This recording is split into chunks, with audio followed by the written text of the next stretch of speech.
नमस्कार, स्वागत है आप सबका राजनीति के इस अखाड़े में। मेरा नाम है अजय सेतिया। मित्रों, महाराष्ट्र और झारखंड दोनों राज्यों में विधानसभा के चुनाव संपन्न हो गए और इन दोनों राज्यों में हुए चुनाव के एग्जिट पोल के नतीजे भी आ गए। लेकिन आज हम एग्जिट पोल की डिटेल में नहीं जाएंगे क्योंकि वह सब आपने टीवी चैनलों पर बहस देख ली होगी। कोई एग्जिट पोल को स्वीकार करता है, कोई अस्वीकार करता है। कांग्रेस ने जैसे पिछले लोकसभा चुनाव में एग्जिट पोल का बहिष्कार किया था, वैसे ही एग्जिट पोलों में अपने प्रवक्ता नहीं भेजे हैं। लेकिन ज्यादातर एग्जिट पोल कहते हैं कि झारखंड में तो भाजपा की सरकार बन रही है और महाराष्ट्र की जनता ने भी राहुल गांधी और उद्धव ठाकरे का बुखार उतार दिया है। अगर एग्जिट पोल के नतीजों के मुताबिक ही असल नतीजे 23 नवंबर को आते हैं, जिसकी संभावना ज्यादा है, तो मानना पड़ेगा कि इन दोनों राज्यों की जनता ने वोट जिहाद का जवाब दिया है। लेकिन आज हम यूपी की बात भी करेंगे, जहां बलात्कार और हत्या जिहाद हुआ है। पहले महाराष्ट्र की बात कर लेते हैं, वही सबसे ज्यादा महत्वपूर्ण है, वहीं कांटे की टक्कर है। आपको याद होगा कि यूपीए सरकार के समय हिंदू आतंकवाद और भगवा आतंकवाद का नैरेटिव भी महाराष्ट्र में ही गढ़ा गया था। तब देश के गृह मंत्री सुशील कुमार शिंदे, जो महाराष्ट्र से ही आते हैं, उन्होंने कांग्रेस के जयपुर अधिवेशन में इस शब्द का इस्तेमाल किया था। उनके इशारे पर महाराष्ट्र की एटीएस ने श्रीकांत पुरोहित, स्वामी असीमानंद और साध्वी प्रज्ञा को झूठा फंसाया था। बाद में कोर्ट में गवाहों ने यह भी कहा कि उन पर आरएसएस के प्रमुख मोहन भागवत को फंसाने का भी दबाव था। अब सुशील कुमार शिंदे ने अपनी आधी अधूरी गलती मानी है, लेकिन साथ ही यह भी कहा है कि यह पार्टी की पॉलिसी थी, पार्टी की लाइन थी। सोनिया गांधी उस समय कांग्रेस की अध्यक्ष थी।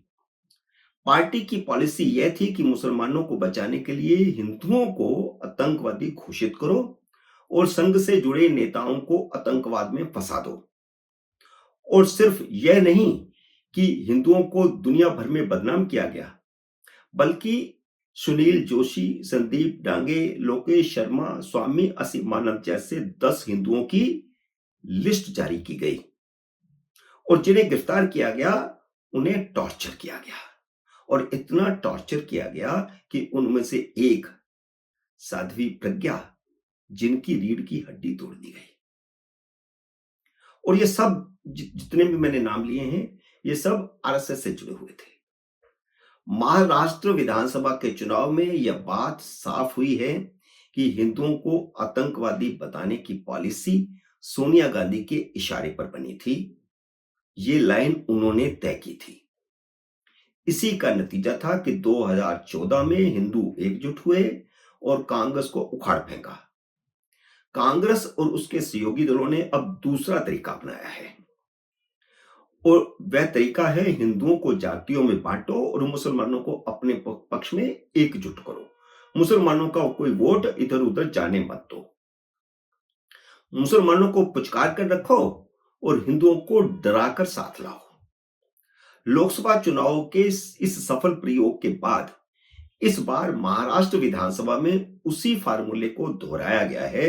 हालांकि यह फार्मूला हरियाणा में नहीं चला था। महाराष्ट्र में मुसलमानों ने भाजपा के खिलाफ बाकायदा वोट जिहाद का ऐलान किया, बाकायदा फतवे जारी किए गए और मस्जिदों से तकरीरें दी गई। भाजपा को वोट देने वाले मुसलमानों का सामाजिक बहिष्कार करने का ऐलान किया गया ताकि कोई भी मुसलमान भाजपा को वोट न दे। सेकुलरिज्म की धज्जियां उड़ गई। सेकुलरिज्म की दुहाई देने वाली कांग्रेस ने वोट जिहाद की निंदा तक नहीं की। राहुल गांधी और प्रियंका वाड्रा ने एक बयान नहीं दिया कि वोट जिहाद भारत के सेकुलर संविधान के खिलाफ है। महाराष्ट्र में भाजपा को हराने के लिए वोट जिहाद हुआ तो उत्तर प्रदेश में भाजपा को वोट देने वालों के खिलाफ बलात्कार और हत्या जिहाद हुआ। यह खबर अखिलेश यादव की जातिवादी राजनीति की पोल खोलने वाली है। अखिलेश यादव पीडीए की बात करते हैं। पीडीए यानी पिछड़े, दलित और अल्पसंख्यक। लेकिन इन समुदायों में से जो समाजवादी पार्टी को वोट देने से इनकार करेगा, उसका बलात्कार भी होगा और उसकी हत्या भी होगी। यूपी के दलित, पिछड़े और मुसलमान को यह अधिकार नहीं दिया जाएगा कि वे भाजपा को वोट दें। इस तरह का वातावरण समाजवादी पार्टी बना रही है और दलितों ने, जिन्होंने लोकसभा में उनका साथ दिया, उनको डराया धमकाया जा रहा है। उत्तर प्रदेश के करहल विधानसभा क्षेत्र में जो कुछ हुआ है, वह इन तीनों वर्गों के लिए आंख खोल खोल देने वाला है। तीनों वर्ग माने पीडीए के तीनों वर्ग, पिछड़ा, दलित और अल्पसंख्यक, इन तीनों को आंख खोल देने वाला है ये। एक दलित लड़की की एक यादव ने इसलिए बलात्कार और हत्या की क्योंकि उसने ताल ठोक करके कह दिया था कि वह भाजपा को वोट देगी। सालों साल कांग्रेस के दबंग नेता दलितों को वोट नहीं डालने देते थे। दलितों के वोट कांग्रेस के अपर कास्ट नेता खुद वोटिंग बूथ पर जाकर के डालते थे। वे बूथ लूट लेते थे और वोटिंग करवाने वाले अधिकारी से पर्चियां छीन लेते थे और फर्जी वोट डाल देते थे। अधिकारी बेबस होकर के रह जाते थे क्योंकि जो दबंग लोग वोटिंग बूथ को लूटते थे, वही बाद में सत्ता में आते थे, तो उनका कोई कुछ बिगाड़ नहीं सकता था। इसलिए कांग्रेस और इंडिया अलायंस के नेता वोटिंग मशीन का विरोध करते हैं और उसी बैलेट बॉक्स को दोबारा लाना चाहते हैं, क्योंकि वो लूटे जा सकते हैं और मशीन में लूटी नहीं जा सकती।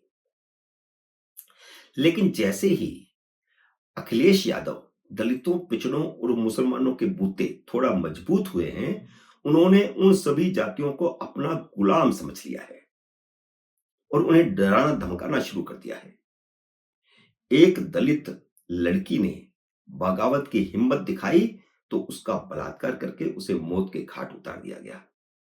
मुस्लिम में महिलाओं का बुर्का उठाकर वोटर आई कार्ड से पहचान की गई तो धर्म का सवाल उठा दिया गया। बलात्कार और हत्या का शिकार हुई महिला का नाम दुर्गा है, वह दलित है और हत्या करने वाले का नाम प्रशांत यादव है। लड़की की मां ने बताया है कि उसकी बेटी की गलती सिर्फ यह थी कि उसने प्रशांत यादव को कह दिया था कि वह किसी से नहीं डरती, वह कमल को वोट देंगी। तो क्या राहुल गांधी लोकतंत्र और संविधान को कुचलकर वोट जिहाद और बलात्कार जिहाद से प्रधानमंत्री बनने के सपने ले रहे हैं? राहुल गांधी को क्या नहीं चाहिए था कि यूपी की इस घटना की निंदा करते?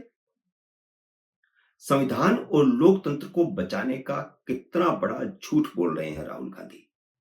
सवाल भाजपा के जीतने हारने का नहीं है, सवाल लोकतंत्र, संविधान और सेक्युलरिज्म का है, जिसकी हर रोज राहुल गांधी दुहाई देते हैं। लेकिन उन्हें आईना दिखाने की जरूरत है कि वे कर क्या रहे हैं, संविधान के खिलाफ, लोकतंत्र के खिलाफ, सेक्युलरिज्म के खिलाफ।